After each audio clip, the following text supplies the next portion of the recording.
Serakalah ketika yang lainnya takut, dan takutlah ketika yang lainnya serakah. Artinya kita membeli saham ketika semua orang takut. Ya. Perkataan ini sederhana kayaknya ya. Oh, kita beli ketika yang lainnya takut, dan takut ketika yang lainnya pada serakah. Kelihatannya sederhana, tapi dijalaninya susah loh ini. Ketika teman-teman kita semua takut, kita bisa ikut-ikutan takut. Ya, kita bisa ikut-ikutan takut. Perkataan ini bisa bikin seseorang jadi kaya. Kenapa?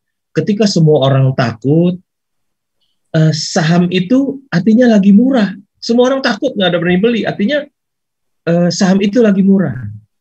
Kemudian kita simpan, kita tunggu sampai situasi membaik, orang-orang pada beli.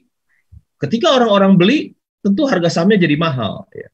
Dan saat itulah kita menjualnya dan kita bisa menjadi orang yang kaya. Situasi ketika orang-orang yang takut itu di Indonesia mungkin ada 3 kejadian. Ya. 1 tahun 98, ya, krisis ekonomi, ya. Saham pada jatuh. Ya. Kalau kita membelinya, kita simpan, kemudian Indonesia pulih, kita kaya raya. Ya. Yang kedua, tahun 2008, ya, 10 tahun kemudian, ya, itu ada terjadi krisis subprime mortgage di Amerika, saham juga turun, ya. Sampai kalau saya tidak salah, indeks kita dari 2.800 jatuh ke 1.100. Ya. Kalau kita semua orang takut, kita membeli, ya kita jadi kaya. Ya. Tapi situasi memang pada waktu itu sangat menakutkan. Kata orang nanti ada krisis 10 tahunan. Ternyata 2018 tidak terjadi, 98 ke 2008, terus katanya 2018 ternyata tidak terjadi, 2019 tidak terjadi, ternyata 2020 dia mundur 2 tahun terjadi lagi.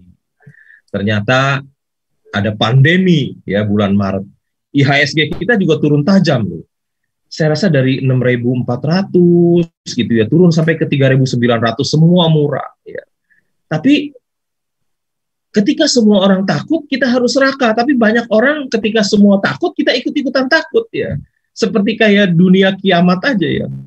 Waktu itu saya pulang dari Bandung, saya naik City Trans ya, yang Bluebird punya itu. Penumpangnya cuma saya doang sendiri lu. Di jalanan kosong, nggak ada orang, seperti mau kiamat itu bulan Maret pandemi itu waktu saya habis bicara di ITB itu.